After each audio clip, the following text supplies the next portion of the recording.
There is an Ireland shrouded in cliché, of heroes and villains, lost battles and sad songs. Perched on the margins of Europe, a claustrophobic island, cut off from the world, its people turned in upon themselves, victims of their own ancient hatreds and of a powerful neighbour. That is not the Ireland of this journey. Our earliest writings show that we looked to worlds beyond the Green Island. From the patterns of our landscape to the roots of our cities, we were shaped by waves of migration and invasion. New languages, faiths, cultures came from outside, and still do. I will travel through the physical landscape and the ideas and peoples of a story striking because it is so unpredictable. But it's also a journey through other worlds whose history changed Ireland. Crossing continents from Europe to America to Africa. The old view, which saw the complex history of Ireland solely within the boundaries of what happened on this island, or simply through the prism of conflict between the British and the Irish, is mistaken, but above all, self-limiting. The real story of Ireland is so much bigger.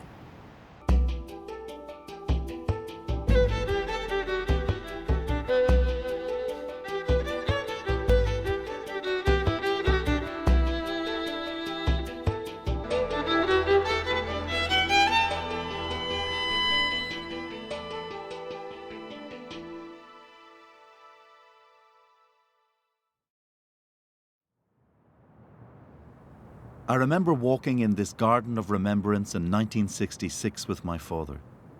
It was the 50th anniversary of the Rising of 1916, and a great wave of patriotic sentiment swept the country.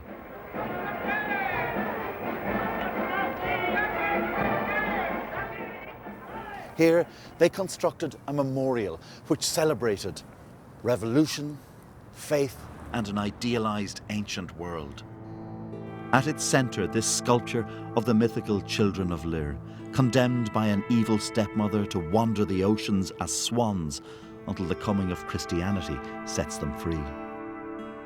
It was intended as a symbol of national resurrection, but also to say to my generation and those that followed that we belonged to an unbroken line stretching back into a glorious Celtic past. Our leaders stressed our difference to the departed British. The idea of an ancient people of one faith was central to our identity.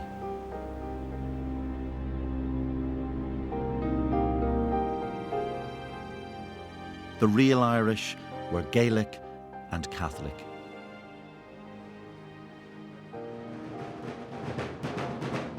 In the Ireland of the mid-1960s, I knew little of an outside world or of the Ulster Protestants with their British identity.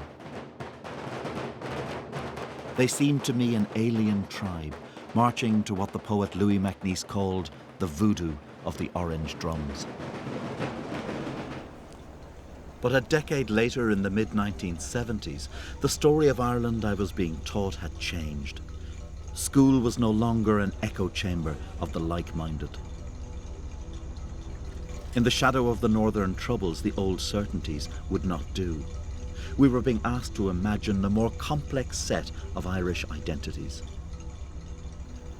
The idea of Irishness, of what it meant to be an Irishman, that you grew up with, that I grew up with, was pretty simple, wasn't it? I suppose it was a standard version. It was a Republican tradition, and you didn't see outside that. We all marched to that song and to that drum, you know. It took a long time to change it. When you came in here to teach people like me, did you have a sense, a feeling that you had to broaden our minds? I suppose what I was trying to do was to show that there were other ways of looking at maybe the same thing. I always remember giving an essay, Carson, Irish patriot. The great unionist, loyalist leader in the north. I left it at that. I remember one could say, "Sir, that doesn't make any sense." I said, "How do you mean it doesn't make any sense?" I said, Carson wanted the Union of Ireland and Britain. He wanted for what him was the best thing for Ireland. Now, can you say that he's not a patriot because he doesn't agree with you? I was trying to do that kind of thing. And telling the true history is key to that, isn't it? It is. But you see, you come back then, what's truth?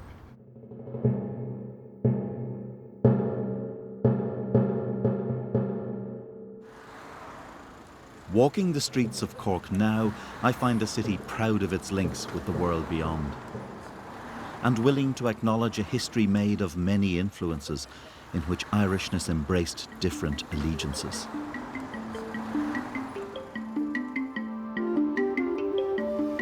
Our story of Ireland begins by going back through a landscape marked by the change of centuries, through the scattering of tribes, the rise and fall of kings, through prosperity and war, and a revolution of faith. The first waves of settlers are thought to have come from Europe about 10,000 years ago. This ancient burial site at Newgrange is the oldest known building in Ireland.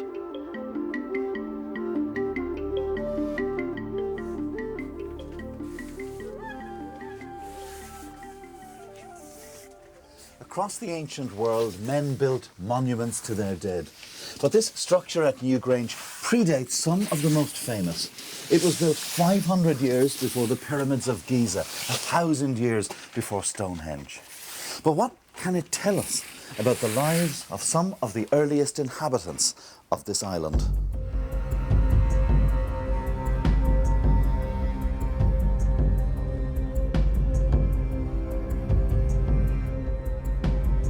Well, people first came into Ireland about 8,000 BC, after the end of the Ice Age. Farming comes into Ireland about 4,000 BC, and Newgrange is built in the centuries just before 3,000 BC. Why would they build something like this? What were they trying to say? I think for early farmers, the notion of ancestry, that's really the central focus of this world. The monuments themselves contain selected bones of the ancestors.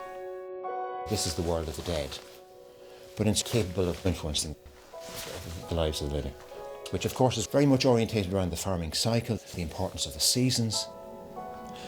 So of course you want to align your monuments on the critical points of the year, in the case of Newgrange, on sunrise at the winter solstice. Newgrange is part of a sort of international Atlantic phenomenon of passage and building, which takes us from Spain to southern Scandinavia. So they were conscious of being part of a wider human race, not just stuck on this island. Oh, very much so. Absolutely. And I think these early farmers building this monument would have realised and would have probably had stories about places that were far away, how things worked in other areas. Neither archaeology or genetics can tell us the names of any of the tribes who settled in this early Ireland.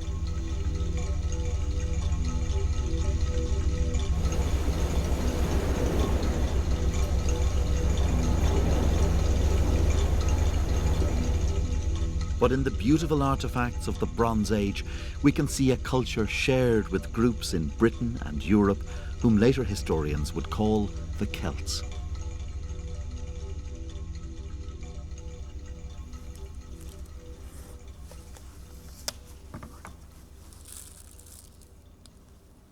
Tiny decorations. This lovely collar was worn for decorative reasons, one presumes. What does that tell you about the people who made it and about the times they lived in? Beyond being just decorative, they are actually a way of identifying particular people in society, because no more than our own age, I'm not decked out in diamonds, and I'm hardly likely ever to be. But if I was at, that particular level of society, whether it's a question of wealth or position, then I would have needed a particular status in order to be entitled to wear these objects. And of course, if I was male, I might have been entitled to wear a So we know that there's a hierarchy by this stage. Yes, there has to be. Yes, there definitely has to be a hierarchy. You also have here something which fascinated me when I heard about it, because it comes from so far away, and that's amber. Yes. And you go all the way to the Baltic to find that. Yes, amber really comes into its own in Ireland in the late Bronze Age. We're really lucky in this country because most of it has been buried in the peat bogs, and as a result it's extremely well preserved. We've got some here. Yes, this is part of a necklace. How did it get here from the Baltic coast, from Poland or somewhere like that? You're always asking difficult questions. Well, that's my job. But Yes. this does at least tell us. Somebody comes from Northern Europe here with this material in quite considerable amounts. Well, somebody may not have come. Somebody may have been handing it on, and it may have come through many different hands before it reaches Ireland. But what we do know is that a lot of it came, and a lot of it has been preserved because of this tendency to deposit these hoards in bogs. There is a surface landscape which offers immediate clues to our past. And there is the Irish story concealed beneath our bogland. 1/6 of Ireland, more than any other European country, lies under bog, formed after early farmers began to clear the upland forest 2,500 years before Christ. This is a patch of bog in North Kerry that's been dug by my family for fuel for the fire for several generations. The poet Seamus Heaney described the men who worked the bogs as our pioneers, driving inwards and downwards. Every layer they strip seems camped on before. And as today's farmers have dug deeper, they've found evidence of our earliest ancestors and links with a wider world.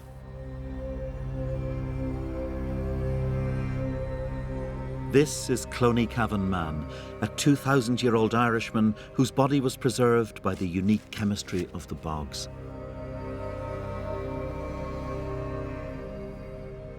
Now, do we know anything about this man, who he was, where he came from?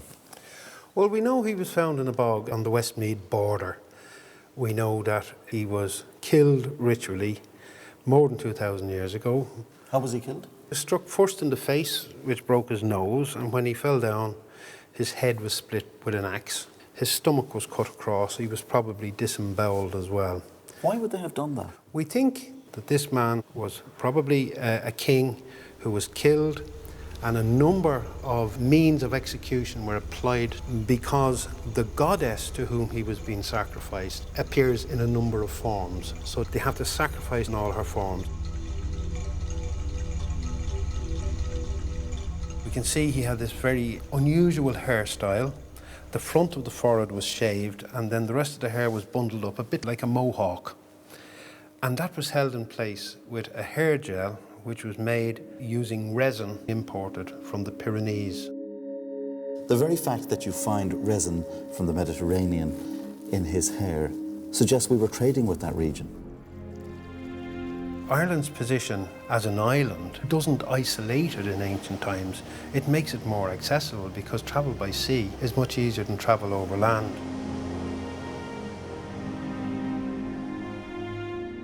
Cloneycavan Man gives us our first sight of an Irishman.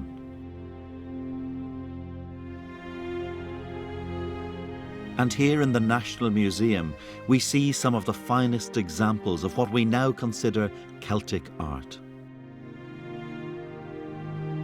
But the idea of the Irish as racially Celtic, unlike the Anglo-Saxon English, belongs to the 19th century. For nationalists and their English enemies, much depended on belonging to an imagined finer race. So is Cloneycavan Man a Celt? He would have been Celtic in the sense that he would have spoken a Celtic language. He would have spoken an early form of the Gaelic language, the Irish language. And the art is associated with Celtic people on the continent. I don't think it means that we are racially descended from a Celtic nation. Genetically, this man doesn't have a lot to do with the Gauls of France or the Celts of Central Europe as described by the Greeks and the Romans.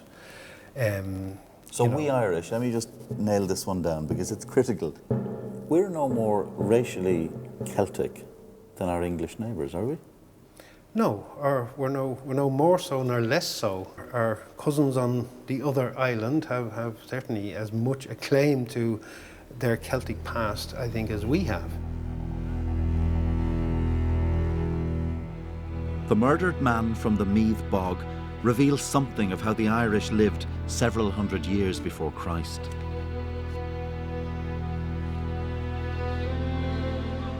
Their gods were the gods of nature, whom they appeased with sacrifice. They had developed a social organization with kings at the pinnacle of power. Their artwork was delicate and distinctive, and they were already linked by trade to the cultures of the classical world. Cloneycavan man and his contemporaries left no written record. Our distant ancestors exist for us as tantalizing shadows. And when the story of that ancient Irish world starts to be written, the narrative is scripted for us by others.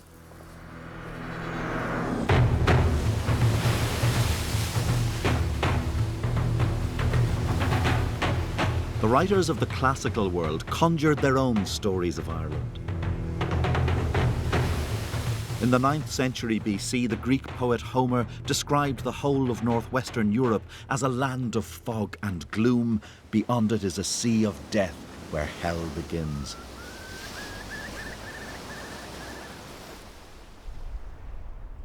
But our first detailed account of Ireland comes long after classical Greece has been overtaken by an all-conquering new power.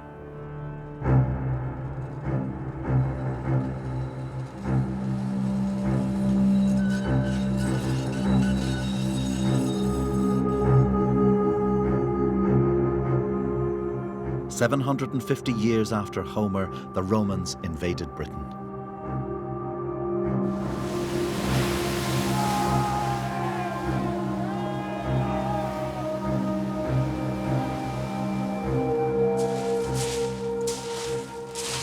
Julius Caesar landed here on the Kent coast in 55 BC.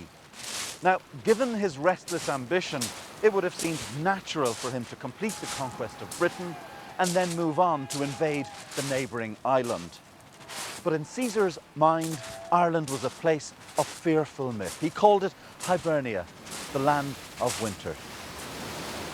A geographer living under Caesar's rule described the Irish as a cannibal race who deemed it commendable to devour their deceased fathers and who lived a miserable existence because of the cold.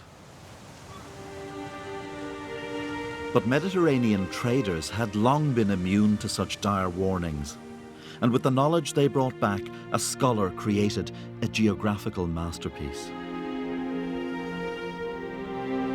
In this medieval copy of his book Geographia, we can see how Ptolemy mapped the world as it was known to the Romans around 150 AD. And there, on the westernmost point, is Hibernia. This is the first map of Ireland and its peoples.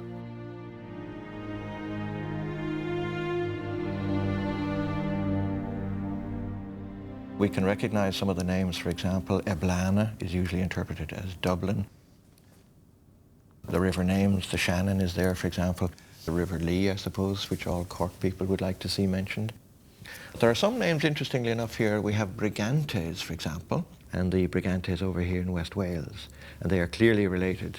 What does that tell us? Well, it works two ways. Either it means that there were Brigantes here in the west of Britain, first of all, who then migrated to Ireland, but it is possible that they might actually represent population groups that originated in Ireland and then came to the western province of Britain, because you do have quite substantial Irish settlement in western Britain, in Wales, as we know it nowadays.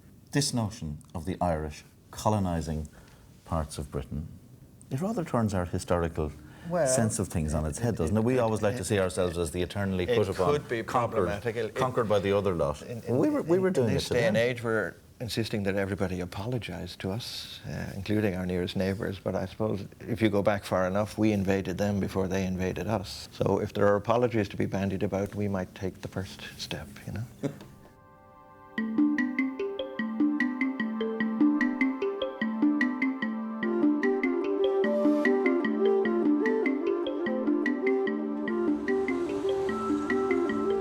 It seems the Romans did briefly contemplate an invasion until trouble in Scotland called the legions away.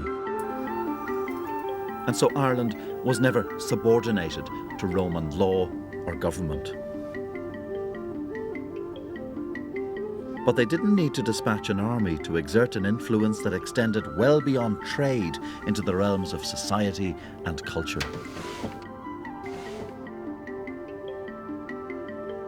This is a small bronze figure of one of the minor Roman deities. It was found in the River Boyne at Navan. So this is pre-Christian, this? This is pagan Roman. It's a bit like if Ireland was on the edge of the European community. You would expect that it would be trading with it. Ireland had cattle. Cattle would have been shipped over to Britain. Items like leather. The Roman army consumed vast amounts of leather. The cattle lords out on the Central Plains, they start getting notions of grandeur, and they become the important provincial kings of early medieval Ireland. You have the establishment of dynasties that continued in power for hundreds of years afterwards. But again, they were looking to the Roman world to model themselves on the Roman emperors. By the 4th century, some Irish outposts on the west coast of Britain had expanded into kingdoms as more settlers came. They desire to go eastwards, wrote an early Gaelic poet, into the broad, long-distance sea. A medieval scholar would later write that the power of the Irish over the Britons was great. And there's some evidence that Irish traders were venturing into the heart of Roman Britain. Here in 1893, in the middle of the home counties, Victorian archaeologists excavating the Roman town of Silchester made a fascinating discovery. It was a 4th century clue to the existence of a long-vanished Irishman.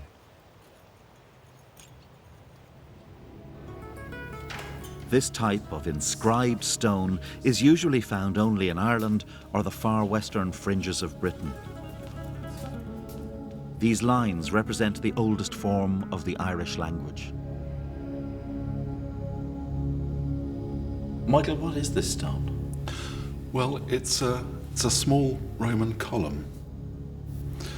But what's very different about it is it's got this inscription on it in Ogham.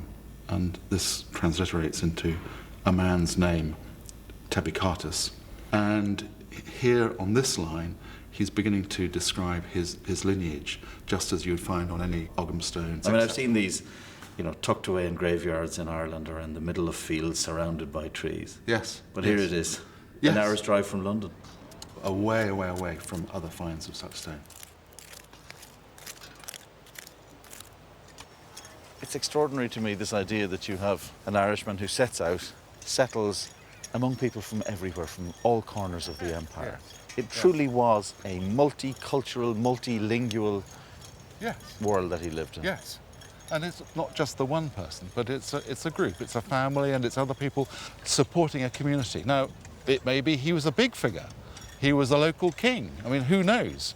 Because we have another Celtic man from another end of Roman town story up in Roxeter who did describe himself as a king. So you may have had Irishmen who had his domain here in those sort of end days of the Roman world in the 5th, 6th century.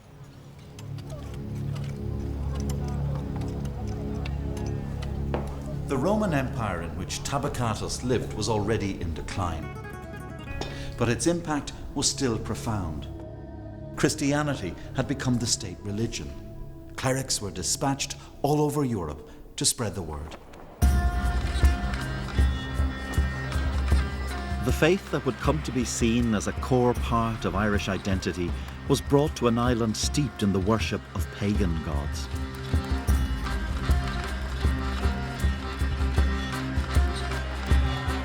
Rome's first bishop to Ireland was dispatched in AD 431.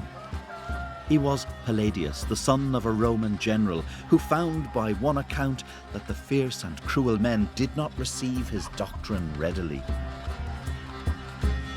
His memory would be obliterated by events which would create Ireland's first and most enduring cult of personality. It is the story of a spiritual revolution born in an age of imperial collapse.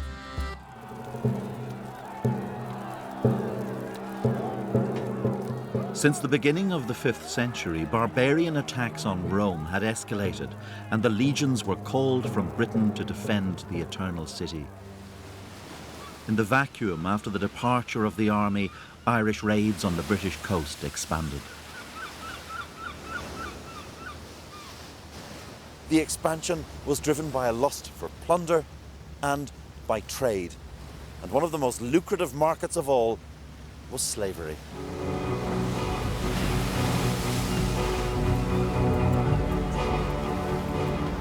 From harbours up and down the Irish coastline, slave raiding boats set out to attack British settlements.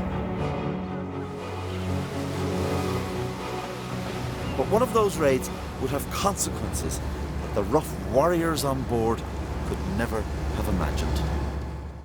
For amongst the thousands carried off was a Welshman who would become the most celebrated Irishman of all.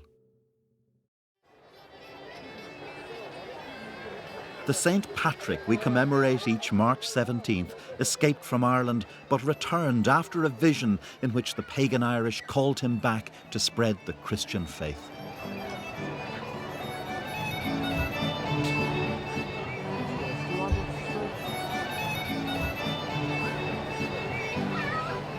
But much of what was taken to be the truth of his life was invented by others, like the 18th century clergyman who claimed the shamrock was used by Patrick to explain the Holy Trinity.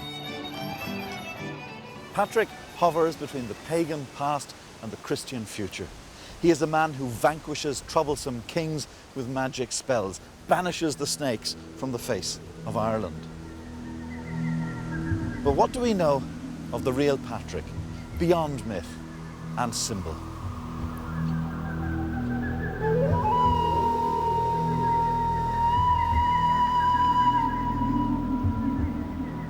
What is his practical impact on Christianity's development here?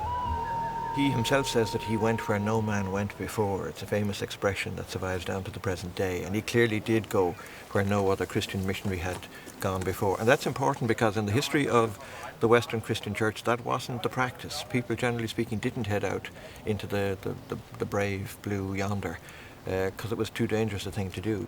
And you certainly get the impression from his own writings that he was able to get on with the Irish to a degree which wasn't possible, say, for continental missionaries. Patrick was not the Druid-destroying figure of myth. He left two documents, the most important, his confession, notable for its humility. I am a sinner, he apologized, the least among all Christians. It was these writings that would provide the later church with a vital unifying symbol.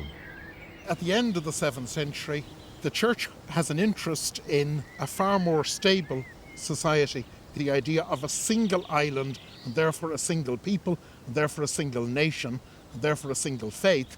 Every other church could look back to the great converting saint. Gosh, we need to be as good as that. And it looked back to its origins and it had no documents, with one exception, and that was Patrick's apology. So that had to be carefully edited, and that becomes the myth of the great patron saint.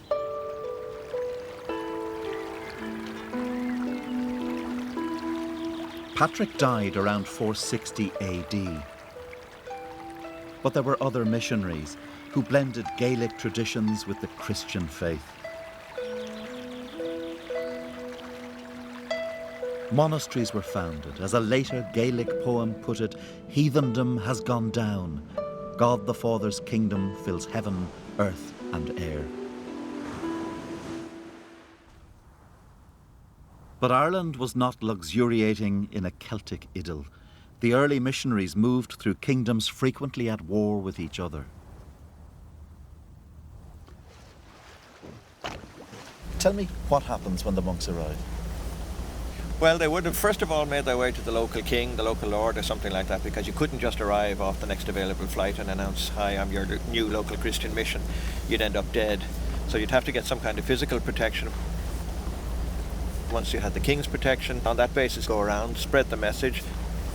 Certainly with the passage of time, monasticism is the growing trend, if you like, and it's a cool thing to have a monastery on your land. It's cool to have a member of your family, a member of a monastic community. If you can have a brother or sister who's actually a saint, somebody who's so high in the hierarchy, then obviously that adds a certain prestige as well.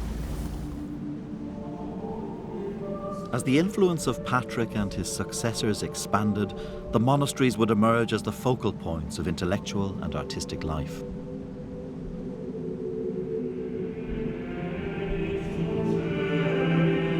Patrick was born a child of the Roman Imperium, but by the time of his death in the 5th century, that empire had disintegrated. And across Europe, there was a catastrophic decline in learning. In the 6th century, the scholar Gregory of Tours wrote that in the cities of Gaul, there could be found no scholar trained in ordered composition who could present a picture in prose or verse of the things that have befallen. Everywhere except Ireland. There, a cultural revolution was underway.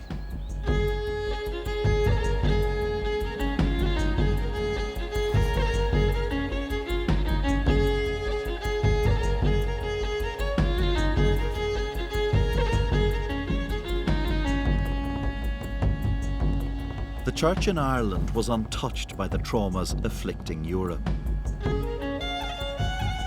And as the kings of Ireland were converted, the monks found protectors and patrons. A culture that blended the native and the Latin flourished. At the centre of this flowering were the monasteries. And this is the great settlement of Clonmacnoise. As you sweep round this turn in the River Shannon, you get the round towers, the churches and everything, and you get the first idea that this is a really substantial monastic foundation. Had we arrived here at the height of its powers, what would we have seen coming around the bend? Well, if you believe the sources, there were several thousand people here living already in the 6th and 7th century, so you can imagine a pretty dense settlement. There would have been an obvious substantial farming element. This would have looked like a very prosperous economic unit.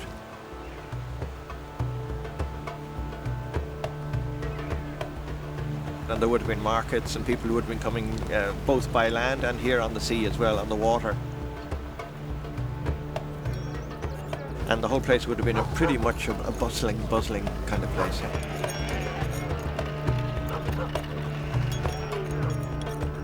And not just trade, of course, but the whole business of setting down in text. A place like Clonmacnoise would have had a thriving school, and people were coming here, not only from other Irish monasteries, but we know of people who would have been travelling from either England or even from continental Europe. From that far away? Oh yeah, we had a reputation as scholars all the way back, and certainly it was the place to be in the 7th century if you wanted higher learning, if you wanted advanced knowledge of the Bible or grammar or something like that, then you came to Ireland.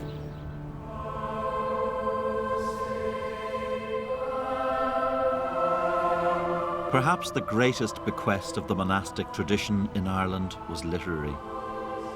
The monks transcribed the Bible and set down in writing ancient laws. But not only in Latin, they developed a written form of the people's Celtic tongue. Religious and legal texts were translated into Gaelic by the intellectual elite. Ireland had the most abundant vernacular literature in Europe. One of the greatest examples is the Leabhar Gabhála Éireann, the Book of Invasions, an imagined history of Ireland. This extraordinary book is the first written story of Ireland. It purports to tell the story of how the Irish came into being. The tales here come from the 7th century, and they would have a profound impact on the way the Irish came to see themselves. What it says is that the Irish are at the centre of the world. They are not a small, insignificant people. It was woven together in the 11th century from earlier sources as a statement of Irish uniqueness. They didn't want to be seen as peripheral people living at the edge of Europe. One of the main themes in early Irish history is the sense that Ireland is central culturally to what happens in the Christian world. So what they do is they insert the Irish at various points into key events in world history. So what they're doing is they start off with the creation of the world in the book of Genesis. So it's almost like the scripture of Ireland, the Old Testament of Ireland. And then they show the ancestors of the Irish appearing at various key events. So when Moses goes on the Exodus, an Irish guy sort of pops up so he can find out what the 10 Commandments are. They look about the origins of their own language, and an Irish guy pops up at the Tower of Babel, and he makes Irish from all of the best bits of the languages when they're divided up. At a very early point, the Irish begin to write in Irish. And one of the things that Leabhar Gabhála does is it brings in an awful lot of traditional lore. So you get elements of popular culture and elite culture being brought in together, along with sort of the learning of the Old Testament or of Christian writers. What were they trying to do by setting it in such an international context, this idea that we came from everywhere? The basic framework which it takes is that Ireland has been populated by various waves of people over time. Some of these people are invaders, some are more refugees than invaders, for example. And they admit that not everybody who lives on the island in the early medieval period are descended from one group of people. So there is an acceptance in the Leabhar Gabhála that the Irish are of multi-ethnic origins. At what point do we lose that sense of being part of something greater and take on board this narrow idea that it's us in a misty Celtic past? Yeah, I would People alone. Certainly from the 18th century. If you look at the Irish themselves during this period when they're putting together the Leabhar Gabhála and the various elements that go into it, the one element they don't pick themselves is Celtic. I mean, they know about the existence of groups called Celts and Gauls from classical writers. They never identify with them. In fact, they're far more confident about their identity, you could say, than maybe modern people are about theirs. Irish monks would carry their gospel across the seas. Men like Brendan the Voyager, Columkill in the Irish kingdom of Dalriada in Scotland, or Aidan at Lindisfarne in Northumbria.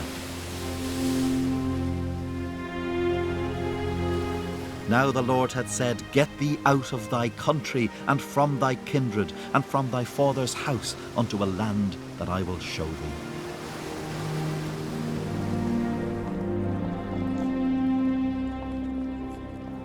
The words of Abraham from the Old Testament, and they would echo in the minds of Irish monks. At their heart, a simple concept. In the Latin, portior peregrinatio, a lifelong pilgrimage for Christ. And it would bring some of those Irish clergy here to the lands at the heart of the old Roman Empire. The monks arriving in northern Italy in 613 had already established monasteries in Gaul. Their zeal persuaded the powerful king of the Lombards to offer them land at Bobbio in the Apennines. These Irish churchmen brought their own version of Christianity. They were told to avoid earthly temptation and church power, fear women and bishops, their leader said. He was austere and querulous and a fierce disciplinarian. His name was Columbanus. It meant dove. But this reforming Irish monk railed against the abuse of power, sparing neither clergy nor princes from his censure.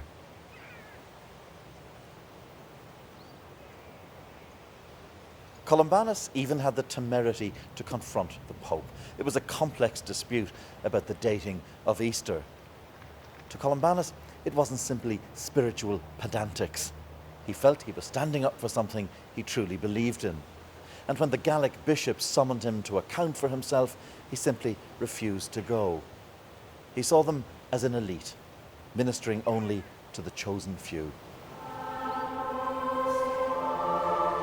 But Columbanus was deeply loyal to the idea of a church led by the Pope from Rome. He was a dissenter, not a revolutionary. He looked beyond the monastery walls, imagining a Europe united in faith and culture.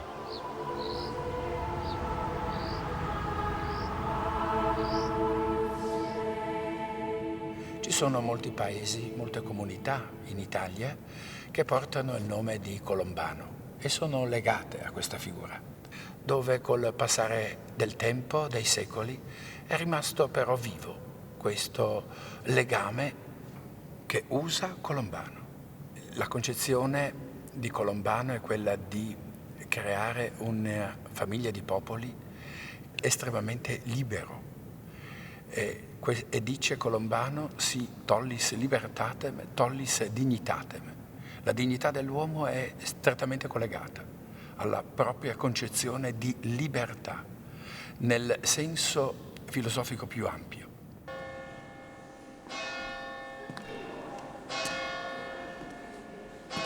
In the letters and words of Columbanus, Europe heard an Irish voice that was learned, sometimes uncompromising, and always thoughtful.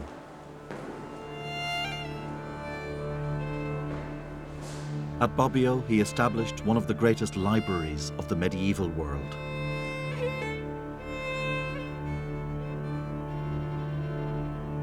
Columbanus described himself as a dissenter whenever necessary. I can't help thinking of James Joyce writing about setting out to forge the uncreated conscience of his race. Columbanus, it seems to me, was doing it centuries before. By the time he died here in Bobbio, Columbanus had established a thriving monastic centre. And he would look back too at Ireland with some satisfaction.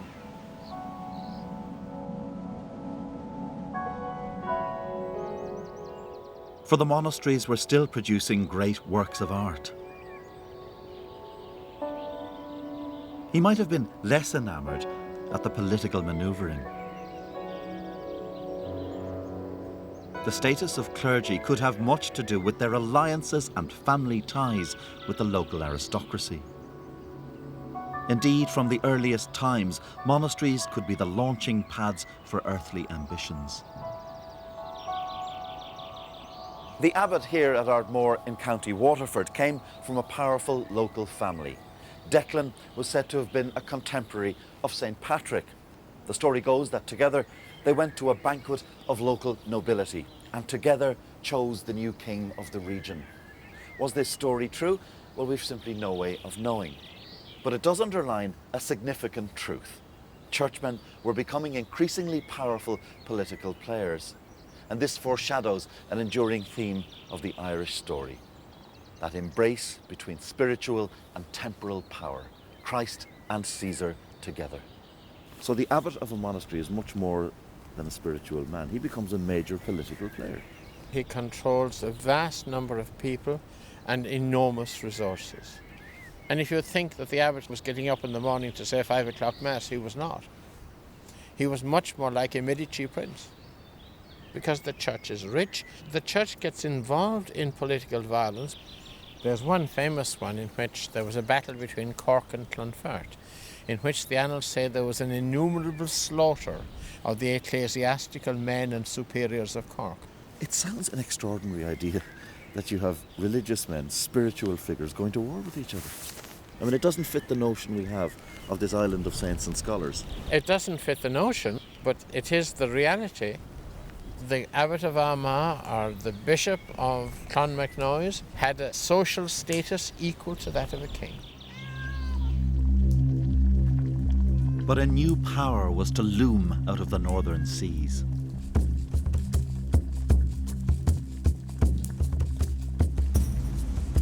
In 795, monks on an island near Dublin saw a fleet of ships approaching.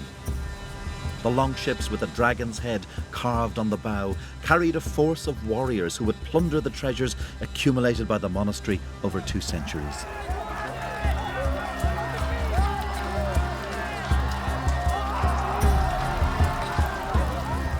A monk wrote later of the terror of Viking attack. There were 100 hard-steeled iron heads on one neck and 100 sharp, ready, never-rusting brazen tongues in every head, and 100 garrulous, loud, unceasing voices from every tongue.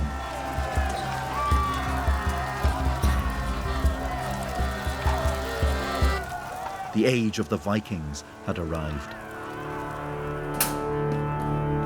We're probably standing about 3 meters under the street level, and this is where people would have been walking in the Viking Age.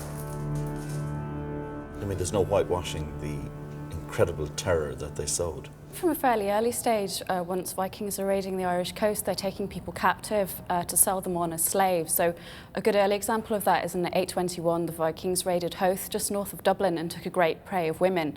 So I think their fate was probably the slave market. It must have stricken absolute fear into the hearts of people, the idea of being captured and then sold abroad. Yeah, absolutely. I mean, there are some kind of snippets of Irish poetry testifying to the fear that people had. Lord, protect us from these foreigners coming in and taking people away. There's an early 11th century tale about an Irish poet who's said to have been taken captive by Vikings, and even as a man, he'd been gang raped by the Vikings on the ship. There's also a record in 940 of an Irish bishop taken captive on Dalkey Island, and he's so eager to escape, he tries to swim out from the island and he drowns. The Vikings offer us the earliest example of those figures who will dominate the written and spoken stories of Ireland, of foreign invaders. But where did the raiders come from? And what drove them to Irish shores?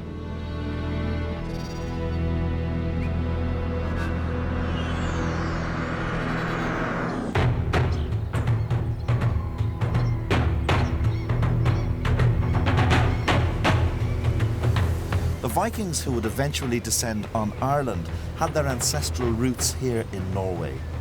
From these fjords, they created a maritime empire that stretched from the shores of America in the west to central Russia in the east. The Viking world of the 7th and 8th centuries was in a state of flux. Warrior clans fought for control of the best land. Land meant wealth and power, but there was too little to go around.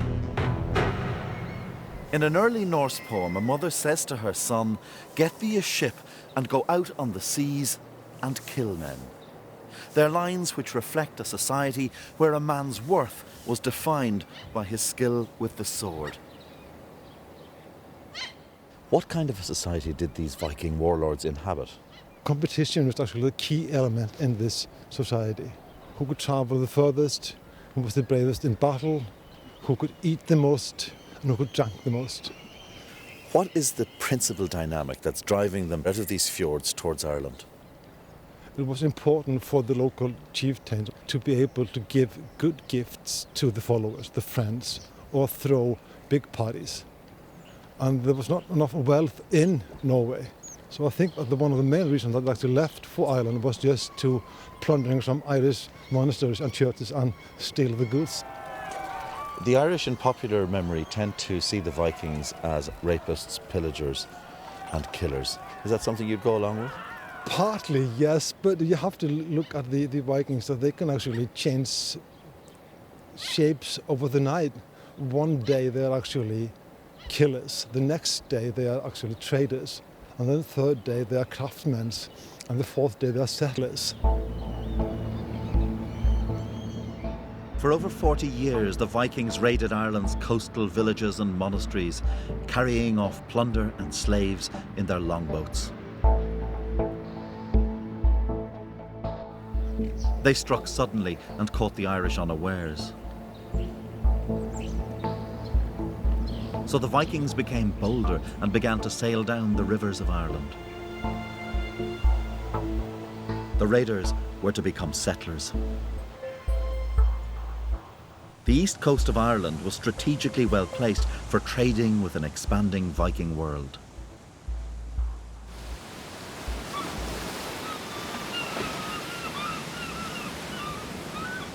In the winter of 842, a substantial Viking fleet rounded the headland at Howth and sailed up the River Liffey.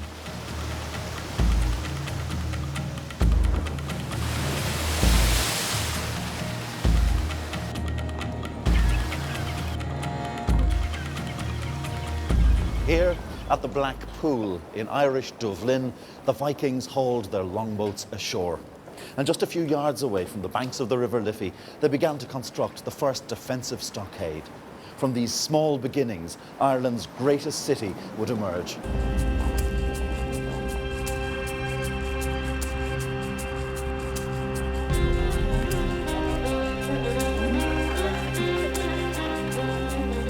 Over the next century, Dublin would become a boomtown with the largest slave market in Europe.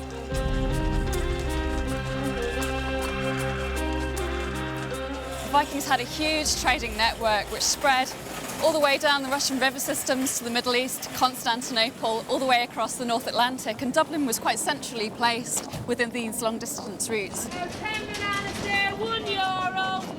What kind of things would people have been buying in these markets? Amber from the Baltic, silk from Byzantium, gold, silver, looted goods from Irish monasteries, all would have been traded through the port of Dublin. It would have been a very noisy place, bustling, crammed houses next to each other, narrow streets, lots of people milling around, shopping, exchanging things, gossiping, kids, pigs, everything. And you'd probably have seen people from right across Europe in Dublin at this point. It would have been a really cosmopolitan place with traders from all across Europe, and this is followed by a series of royal intermarriages and a lot of cultural interchange. So by the 10th century, you've got a whole new culture emerging, which is a kind of hybrid of Scandinavian and Irish, and it's very distinctive. You can see it in art styles and the culture of these two peoples.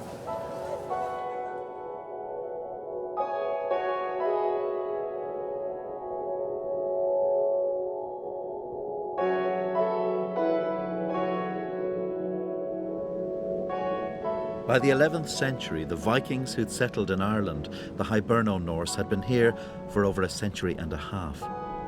They'd intermarried, become Christian, and formed local alliances. They'd founded thriving port cities like Waterford, Wexford, Cork, and Limerick. They became enmeshed in Irish politics. They would learn the lesson of all conquerors here.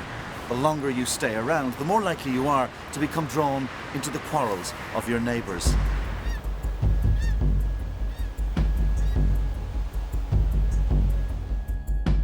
This was a country where local Gaelic kings were fighting for land and supremacy.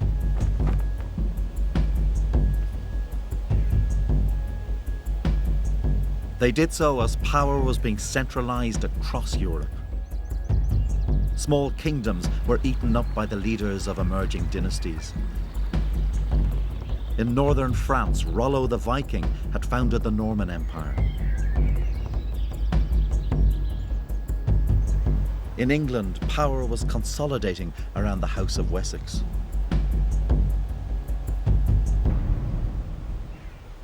Such change could hardly have escaped the attention of an ambitious Irish king. This new leader was a man with the ruthlessness and energy to humble kingdoms. He stormed the strongholds of his enemies, and in 4 years was able to come here to the great rock of Cashel and proclaim himself king of all Munster. He demanded tributes from the defeated of wine and gold, and the most precious commodity of the age, cattle. They called him Brian of the Cattle Tributes. In the Irish, Brian Boru. Brian did not see himself as a king among equals, but as High King of all Ireland. And with a mighty army, he set about trying to control the island.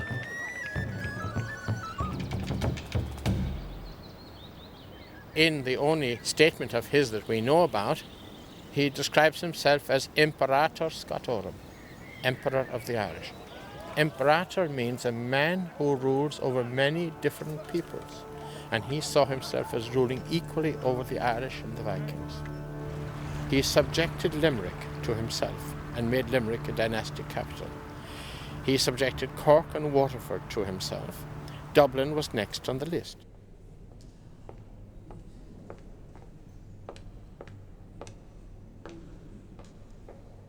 In Dublin City Hall, the legend of Brian is commemorated on the dome.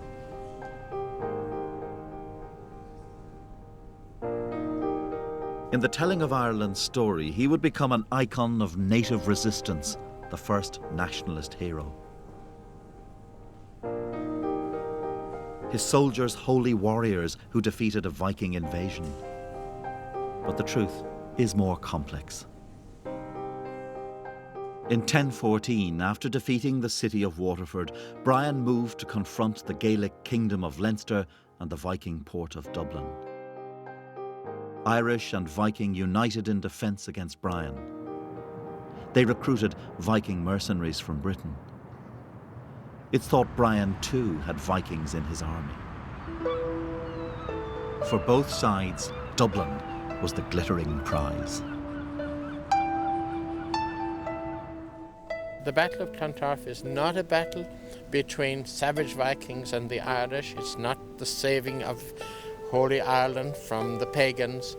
It is a power struggle in which Brian Boru was finally going to get Dublin, because every king wanted to control the trading cities.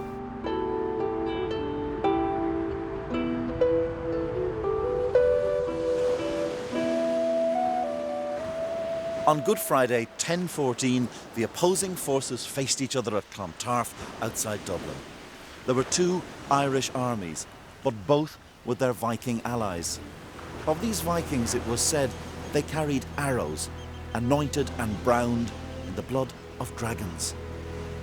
The monks who wrote this account were highly partisan. After all, they'd been commissioned by a descendant of Brian Boru. Of his men, they said they had beautiful white hands. Hands that they would now use to hack, hew and maim. The battle lasted all day.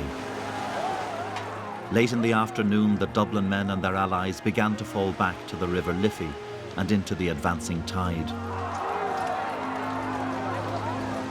An account written years later records that they retreated to the sea like a herd of cows tormented by heat and insects. They were pursued closely.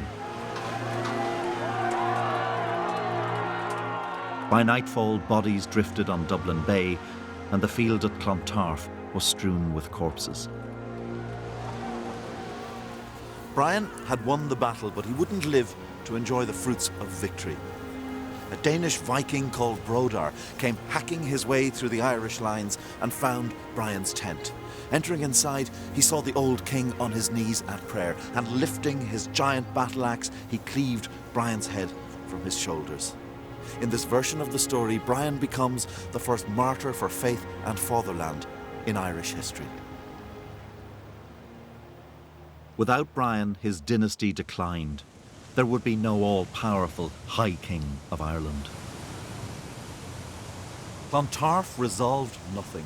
Indeed, so great was the fighting after Brian's death that one analyst described how competing kings had turned the country into a trembling sod.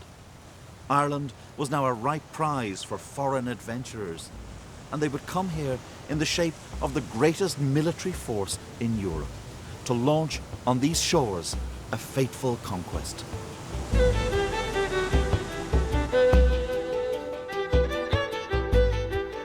Next week, we will see how the rise of the Norman Empire changed the story of Ireland.